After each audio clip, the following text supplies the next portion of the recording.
أعوذ بالله السميع العليم من الشيطان اللعين الرجيم. بسم الله الرحمن الرحيم.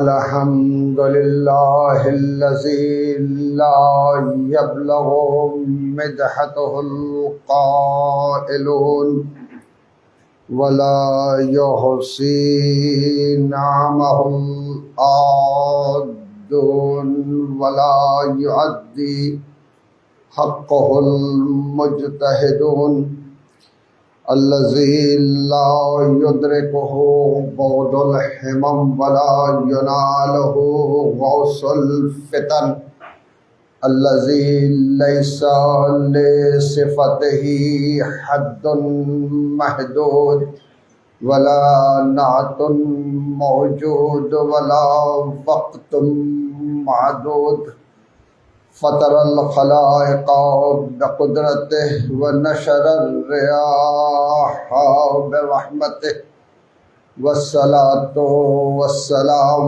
والتحية والإكرام على النبي الأمي العربي القرشي المكي المدني الهاشمي الذي سمع في السماء أحمد وفي الأرض أبي القاسم محمد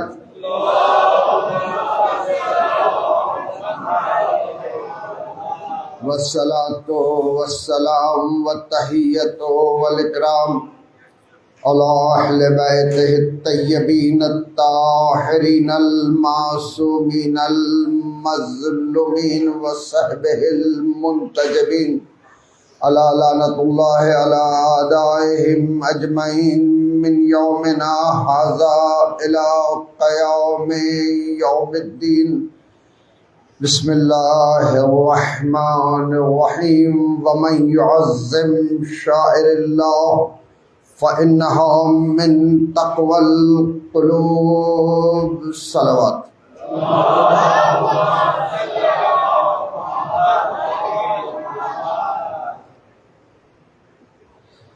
আল্লাহ রাব্বুল আলামিন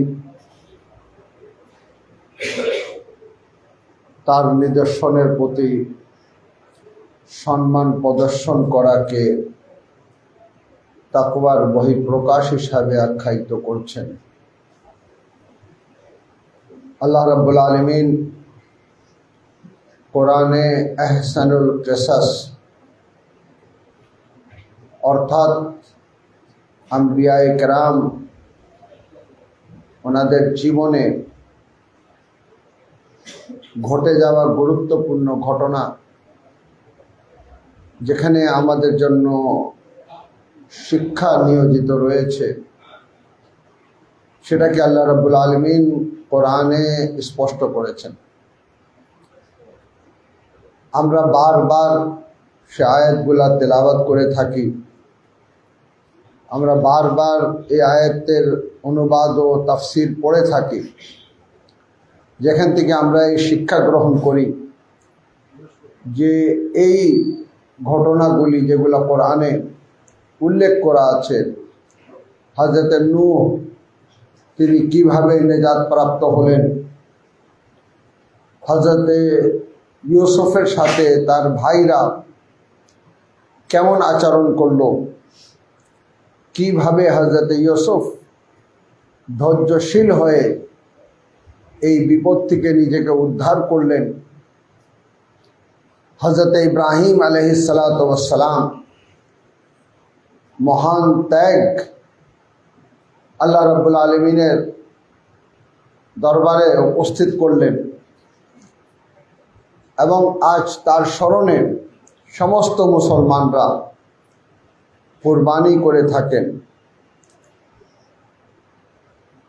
অবশ্যই আমাদেরকে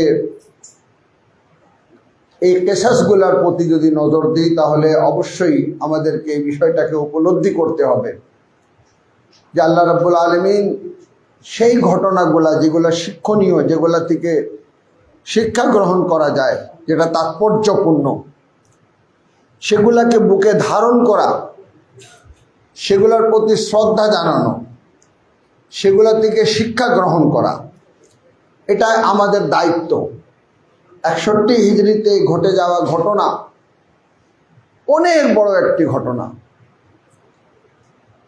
ইমামে হুসাইন আলাইহিস সালাতু ওয়াস সালাম থেকে এক জালিম ও ফাসিক বায়াত চেয়েছিল। ইমাম স্পষ্ট বলে দিলেন এবং একটি নীতি নির্ধারণ করলেন, মিসলি লা ইউবায়ু মিসলুহু, আমি কেন, আমার মতন কেউ ইয়াজিদের মতন কোনো ব্যক্তির বায়াত করতে পারে না। একটি মাপকাঠি আমাদের হাতে দিয়ে দিলেন, তোমরা কখনো জালিমের কাছে, ফাসিকের কাছে নত হবে না। তোমরা সেজদা করতে শিখেছো আল্লাহ রাব্বুল আলামিনকে, তোমরা স্পষ্ট করেছো নামাজে ইয়াকা না'বুদু ওয়া ইয়াকা নাস্তাইন, তোমরা স্পষ্ট করেছো সেই সিরাতে মুস্তাকিম যার উপরে আল্লাহ নিয়ামত বিতরণ করেছেন, তার থেকে বিন্দু মাত্র সরে যাওয়া এটা ইসলামের নীতির বাহিরে। এই শিক্ষা ইমামে হুসাইন আলাইহিস সালাতু ওয়াস সালাম দিয়েছেন। তিনি যখন মদিনা থেকে বের হয়েছিলেন তখন বলেছিলেন, ইন্নী উরিদু আমারা বিল মারুফ ওয়া নাহা আনিল মুনকার ওয়া উসিরু বিসিরাতে জাদ্দি ওয়া আবি, আমি বের হয়েছি সৎ কাজের আদেশ অসৎ কাজে বাধা প্রদান করতে। আমি চাই আমার নানার সিরাতের উপরে চলতে, আমি চাই আমার বাবার সিরাতের উপরে চলতে। তাহলে আমাদের মজলিস ততক্ষণ পর্যন্ত অব্যাহত থাকবে যতক্ষণ পর্যন্ত সমাজে সৎ কাজের আদেশ অসৎ কাজে বাধা এটা প্রতিফলিত না হয়। আমরা ততক্ষণ পর্যন্ত আজাদারিয়ে সাইয়্যিদুশ শুহাদা করব। ইমামে হুসাইন আলাইহিস সালাতু ওয়াস সালামের বাণী মানুষের কাছে, মানব জাতির কাছে আমরা পৌঁছাতে থাকব। যেখানে ইমামে হুসাইন স্পষ্ট করছেন, আমি আমার নানার সিরাতের উপরে চলতে চাই। আজকে রাসূলুল্লাহর সিরাত আমাদের মধ্যে বাস্তবায়ন হোক, আজকে আমির আল মুমিনিনের সিরাত আমাদের মধ্যে বাস্তবায়ন হোক। কোন জালিম শাসককে, কোন জালিমকে যে ক্ষমতায় আসে দিনকে বিকৃত করার চেষ্টা করেছে, আমরা আমাদের আজাদারির মাধ্যমে তাদেরকে না বলি, হুসাইন ও হুসাইনিয়াতকে হা বলি।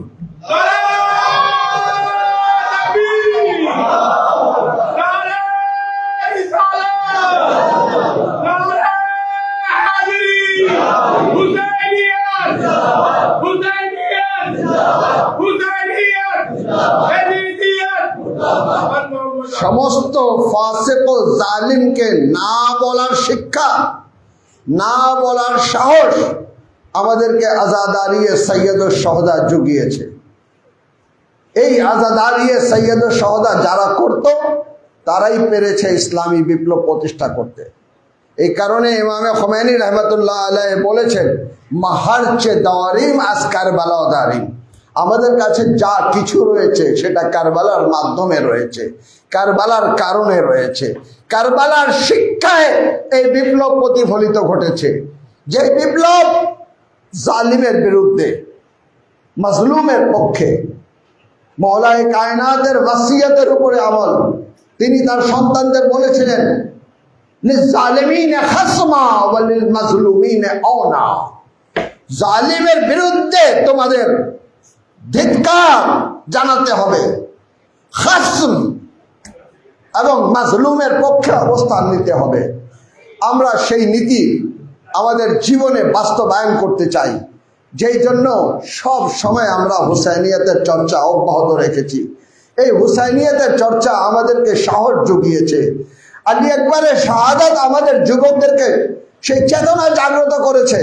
যদি ইসলামের উপরে কোনো কঠিন সময় আসে, যদি তোমার কোনো ভাই মাজলুম হয়ে যায়, আলী আকবরের মতন ঝাঁপিয়ে পড়ো, নিজের জীবনের পরোয়া করো না। এই কারণে আজ আমরা যারা হুসাইনিয়াতের চর্চা করতাম, আজকে আমরা জালিমের বিরুদ্ধে অবস্থান নিয়ে সারা বিশ্বকে দেখিয়ে দিয়েছি যে হুসাইনিয়াতের চর্চার প্রভাব কি, হুসাইনিয়াতের চর্চার রেজাল্ট কি। আজকে রেজাল্ট বিশ্ববাসীর কাছে চলে আসছে, সবাই দেখতে পাচ্ছে। কেন? কায়েদ নিজের জীবন দিয়ে দিলেন, জালিমের সাথে আপোষ করেননি। তো যার কায়েদ হুসাইনিয়তের পথে নিজেকে পরিচালিত করে জীবন দিয়ে দিলেন, তো তার মাননেওয়ালারা এটাই তো বলবে মাকুম মাকুম লামা হুদুওয়াকুম, হুসাইন আপনার সাথে আছি, আপনার সাথে আছি, আপনার শত্রুদের সাথে আমাদের কোনো অবস্থান নেই। কারবালা হক ও বাতিলকে আলাদা করার নাম, কারবালা জালিম ও ফাসিককে মুমিন থেকে আলাদা করার নাম, কারবালা মাজলুমের পক্ষে অবস্থান নেওয়ার নাম, কারবালা ইসলাম সেই জাগ্রত ইসলামের অনুসারী হওয়ার নাম। কারবালা আমাদেরকে এমন এক চেতনায় উজ্জীবিত করে, যে চেতনা নিয়ে আমরা আল্লাহর জমিনে আদল প্রতিষ্ঠা করতে চাই, আমরা আল্লাহর জমিনে ন্যায় প্রতিষ্ঠা করতে চাই, সৎ কাজের আদেশ অসৎ কাজে বাধা প্রদান করতে চাই, আমরা রাসূলুল্লাহ ও আমিরুল মুমিনিনের সিরাত আমাদের জীবনে বাস্তবায়ন করতে চাই, যেগুলা হারিয়ে গিয়েছে। আমাদের আজাদারি তাদেরকে আহ্বান জানানোর জন্য, তাদেরকে দাওয়াত দেওয়ার জন্য। এই জন্য ইমামে হুসাইন আলাইহিস সালাতু ওয়াস সালাম অনেক মূল্যবান কুরবানি দিয়েছেন। হায় আফসোস, মুসলমানরা 10ই জিলহিজ হযরত ইব্রাহিম যে ত্যাগ স্বীকার করেছিলেন, সেই ত্যাগের প্রতি শ্রদ্ধা জানিয়ে তারা কুরবানি করে, এবং সেই দিন হচ্ছে ঈদের দিন। কেন ঈদের দিন? হযরত ইব্রাহিমের সন্তান আল্লাহর নবী তিনি বেঁচে গেলেন, তার জায়গায় দুম্বা শহীদ হয়ে গেল। যদি ইসমাইল শহীদ হয়ে যেতেন তাহলে কি আপনারা ঈদ পালন করতেন? তো 10ই জিলহিজ শিক্ষা গ্রহণ করেছেন, নবী বেঁচে গেলেন তাই আনন্দিত। কিন্তু এটার দিকে তো লক্ষ্য রাখা দরকার যে আল্লাহ বলছে ওয়াফাদায়নাহু বিযিবহিন আযীম, আমি এটাকে একটি গুরুত্বপূর্ণ কুরবানিতে পরিণত করেছি। একটু দেখা দরকার সে মহান কুরবানি কি, কে ছিল যে নিজের কুরবানির মাধ্যমে রাসূলুল্লাহর দ্বীনকে সুরক্ষিত করেছে, কে রয়েছে যে মহান কুরবানির মাধ্যমে পয়গম্বর ইসলামের দ্বীনকে আমাদের কাছে পৌঁছিয়ে দিয়েছে। আমাকে বলতে দেন, সাল্লাল্লাহু আলাইকা ইয়া আবা আব্দুল্লাহ, হুসাইন যদি আপনি না থাকতেন আজ ইসলাম থাকতো না, হুসাইন যদি আপনি না থাকতেন আজ নামাজ ও রোজা এই আহকামগুলো বিকৃত হতো।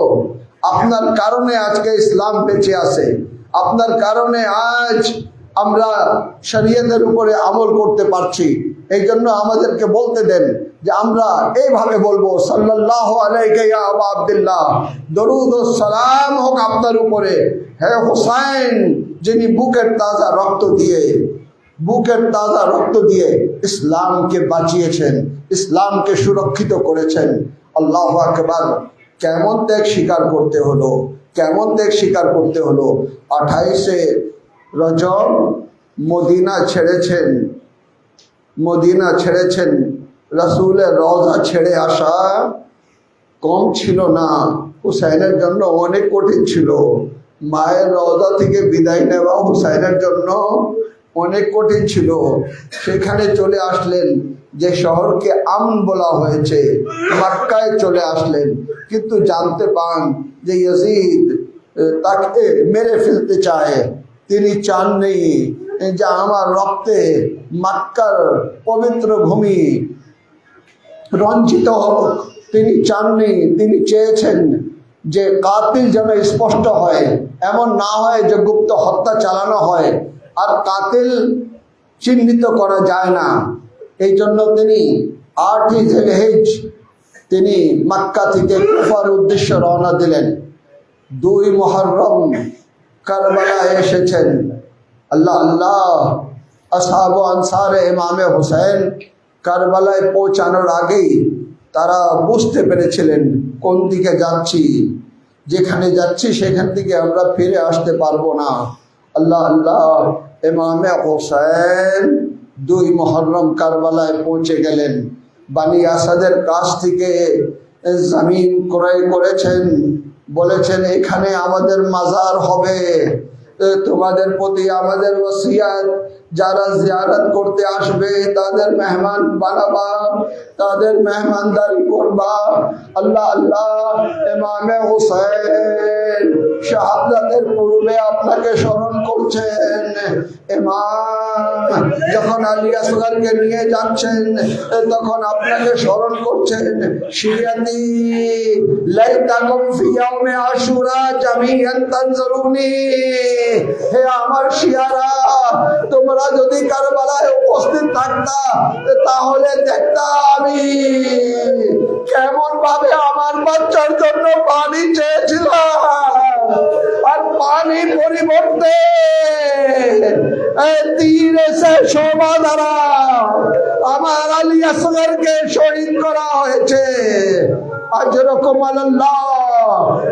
আজ ইয়াউমে আশুর, যেদিন আমার মাওলাকে সালাম দেওয়া হয়নি, যেদিন কেউ সালাম করেনি, যেদিন ইমাম তৃষ্ণার্ত অবস্থায় আরে এক একজন সাহাবের লাশ তুলে নিয়ে আসতেন। আরে কারবালায় আজকে শোনা যাচ্ছে ইয়া মাওলা আদরিকনি,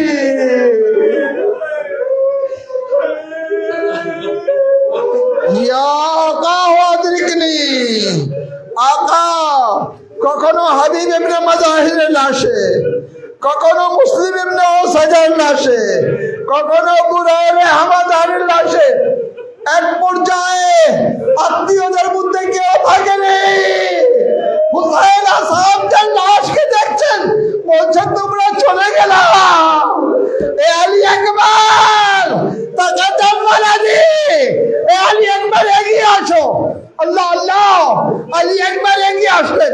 কিছুক্ষণ পরে আওয়াজ আসলো, ইয়া আবাতে আলাইকা মিন্নি আসসালাম। এ বাবা, কষ্ট করে লাশের কাছে আসা দরকার নেই, আলী আকবরের শেষ সালাম কবুল করেন। আজাদারো যখন কেউই থাকলো না, আরো একবার ইমামে হুজ্জতের জন্য ইমামে হুসাইন কারবালায় আসলেন। আওয়াজ দিলেন, হাল মিন নাসিরিন ইয়ানসুরুনা, হাল মিন মুগীসিন ইউগীসুনা। আমি বলবো আকা, আপনি কাকে ডাকছেন? কেউ আছে যে আমাকে সাহায্য করবে? বললেন এই ডাক আকাশে বাতাসে অবস্থান করবে, যুগে যুগে মানুষ এই ডাকের প্রতি সাড়া দেবে। আজরকুম আল্লাহ, আপনারা ভাগ্যবান, সেই ডাকে সাড়া দিতে আপনারা ফারসিয়াতায় এসেছেন। আপনারা তন্দন করছেন হুসাইনের ডাকে সাড়া দিতে গিয়ে। হুসাইন ডেকেছিলেন হাল মিন নাসিরিন ইয়ানসুরুনা, হ্যাঁ কেউ এগিয়ে আসেনি, কিন্তু হুসাইনের তাবুতে এমন ভাবে কন্দনের আওয়াজ আসলো যে ইমামে হুসাইন তারে জায়নাবে তারে খায়মাতে এসে বললেন, জায়নাব কি হয়েছে এত কন্দন কেন? বলে আলী আসগর নিজেকে ডোল্লা থেকে বেরো দিয়েছে। আরে দাও আমার আলী আসগরকে, দাও আমার আলী আসগরকে। আল্লাহ আল্লাহ, আলী আসগরকে নিয়ে রণাঙ্গনে আসলেন। কিন্তু আজাদারও আপনারা জানেন, তীরে সে শোভা আলী আসগর হুসাইনের হাতে জবাই হয়ে গেলেন। লাশ নিয়ে তিনি বলতেন, ইন্না লিল্লাহ ওয়া ইন্না ইলাইহি রাজিউন, রাযান বিকাযাইহি ওয়া তাসলিমান লিআমরিহি। এই বলে একবার অগ্রসর হতেন, এই বলে একবার পিছিয়ে আসতেন যে আমাল আপনারা করেছেন, আমালে আশুর। মাওলা কেন আপনি এগিয়ে যাচ্ছেন আর পিছনে আসছেন কেন? গিয়ে আপনি উম্মে রবাবকে দিয়ে দেন আলী আসগরকে। তো হুসাইন বলবেন আমি কিভাবে দেব? ছোট ছোট বাচ্চা এসে দাঁড়িয়ে যাবে, আলী আসগরের পিপাসা মিটে গেল, আমরা বিভাসিত। আজাদারো সপ্তমবার একবার ইমামে হুসাইন তাবুতে এসে বললেন ইয়া যায়নাব উম্মে কুলসুম। আল্লাহু আকবার আওয়াজ শোনার সাথে সাথে বিবিদের আগে সাকিনা চলে আসছেন, এসে বলছেন বাবা ভাইয়া আলী আসগর পানি পান করেছে, আমরা তৃষ্ণার্ত হয়ে গেলাম, আজাদ আরো। আলী আসগরের উপর দিকে কাপড় সরিয়ে দিলেন। আল্লাহ আল্লাহ উম্মে রবাব চিৎকার করে বললেন আমি শ্লোকাই উনাহার। তোমার বয়সে তো পশু জবাই করা হয় না, তারা কেমন জালিম ছিল। আজরকম আল্লাহ, আজরকম আল্লাহ। এখন আর কেউ থাকেনি, কেউ থাকেনি। ইমামে হুসাইন দারে খায়মায় আসলেন, আওয়াজ দিলেন ইয়া যায়নাব উম্মে কুলসুম ইয়া রুকাইয়া ওয়াসসাকাইনা আলাইকা মিন্নি আসসালাম। হে যায়নাব উম্মে কুলসুম, হে রুকাইয়া, তোমাদের সকলকে আমার সালাম। হযরত যায়নাব বললেন ভাইয়া বাহির দিকে সালাম জানিয়ে চলে যাওয়া, ভিতরে আসো। হুসাইন ভিতরে আসলেন, বিবিরা চারদিক দিয়ে ঘিরে নিলেন। হুসাইনকে আগাচ্ছে না, আগা ছোট ছোট বাচ্চা, আরে কার উপরে রেখে যাচ্ছ, আগাচ্ছেও না। আজরকম আল্লাহ। হুসাইন বললেন ছোটকালে নানার থেকে যে ওয়াদা করেছি সে ওয়াদা পূরণের সময় যায়নাবেতে বাধা দিও না, খোদা হাফিজ ও নাসির। একবার যায়নাব বললেন ভাইয়া যখন যাচ্ছ একটু কাছে আসো, গলায় একটি কাপড় বাঁধা রয়েছে, কাপড়টা সরিয়ে দাও। একবার হুসাইন হুসাইনের গলার চুম্বন নিলেন হযরত যায়নাব। হুসাইন জিজ্ঞাসা করলেন তুমি আমার গলার চুম্বন নিয়েছো কেন? বলে আম্মার ওসিয়ত রয়েছে, একবার হুসাইন আসবেন, শেষ বিদায় নেবেন, আমি তো থাকবো না, আমার পক্ষে তুমি হুসাইনের গলায় চুম্বন দেবা, যেই গলার উপরে শিবরের খঞ্জর। আজরকম আল্লাহ। হে আল্লাহ এই আওয়াজের উপরে রহম করো, কোন শোকে শোকার্ত করিও না। তো একবার হযরত যায়নাব কে ইমামে হুসাইন বললেন তুমি এক কাজ করো, একটু কাপড় সরাও, হাতের কাপড় একটু সরাও। যখন সরানো হলো সাথে সাথে হুসাইন চুম্বন দিলেন, বলে তুমি তোমার মায়ের ওসিয়তে আমল করেছো, আমি আমার বাবার ওসিয়তের উপরে আমল করছি, এই হাতে দড়ি বাঁধা হবে। আজরকম আল্লাহ, আজরকম আল্লাহ। এরপরে ইমামে জাইনুল আবদিন আলাইহিস সালাতু ওয়াস সালামের কাছে আসলেন। উনি বেহুশ অবস্থায় ছিলেন, হোশে আসছেন, চোখ খুলে দেখলেন তো কি দেখলেন, বাবা রক্তাক্ত অবস্থায়, কয়েকটি তীর শরীরে লেগে আছে। একবার দেখা করে বললেন আয়না আয়না আব্বাস, বাবা চাচা আব্বাস কোথায় যে আপনার এই অবস্থা, আমার ভাইয়া একবার কোথায় যে আপনার এই অবস্থা। বারবার বলছেন কত কোতেল, কত কোতেল। আজরকম আল্লাহ, আজরকম আল্লাহ। একবার হোসাইন সেই পোশাক যেটা রাখা ছিল সেটা পরলেন, পরার পরে জায়গায় জায়গা থেকে ছিঁড়া শুরু করলেন। মওলা ভালো পোশাক ছিঁড়ছেন কেন? বলে আমার শাহাদাতের পর লুট করা হবে, আমার জামা ছিঁড়া দেখে তারা আমার পোশাক লুট করবে না। আজাদ আরো এরবার তলোয়ার নিয়ে বের হলেন, ঘোড়ায় উঠতে গিয়ে একবার আওয়াজ দিলেন আয়না আয়না আব্বাস, আয়না আয়না আলী আকবার, আমার আব্বাস কোথায়, আমার আলী আকবার কোথায়, আমি ঘোড়ায় উঠতে যাচ্ছি, আমাকে সাহায্য করো। আজাদ আরো যায়নাব বের হয়ে আসলেন, আরে ফকত বহন নে কিয়া থা সওয়ার ভাই কো।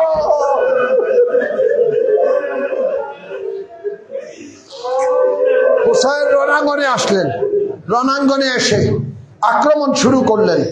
যুদ্ধ শুরু হয়ে গেল। যুদ্ধ যখন শুরু হলো কখনো লস্করে মেহমানের উপরে আক্রমণ করতেন, লস্করে মেসারার উপরে আক্রমণ করতেন। তারা পালাতো। হুসাইন বলতেন, এখন পালাচ্ছ কেন? তোমরা তো আমার আলী আকবরকে মেরে ফেলেছ, তোমরা আমার কাসেমের লাশকে ব্যবহার করেছ, তোমরা আমার সাহাবীকে আমার কাছ থেকে কেড়ে নিয়েছ, তোমরা তো আমার 6 মাসের শিশুর উপরে রহম করনি। আজাদ আরো চারোদিক দিয়ে তীর আসা শুরু হলো। হুসাইন 3 দিনের তৃষ্ণার্ত, ক্লান্ত হয়ে আর ঘোড়ায় টিকতে পারেননি। জমিনে কারবালায় আসলেন। আরে জায়নাব, দিল্লে জায়নাবিয়াতে ডাক দিয়ে বলছেন, এই ফৌজে শাম, আমার ভাইয়ের অপরাধ কি? আরে একবার মদিনার দিকে, এ নানা কারবালায় আসো, তোমার হোসেন সবাই হচ্ছে। আজাদ আরো হুসাইন একবার চোখ খুলে জাইনাবকে ইশারা করলেন, জাইনাব তাবুর দিকে যাও। আজাদ আরো জাইনাব তাবুর দিকে অগ্রসর হয়েছে। একবার জমিন কেঁপে উঠলো, কেঁপে উঠলো। আলা কতাল হুসাইন বে কারবালা, আলা জামিআল হুসাইন বে কারবালা।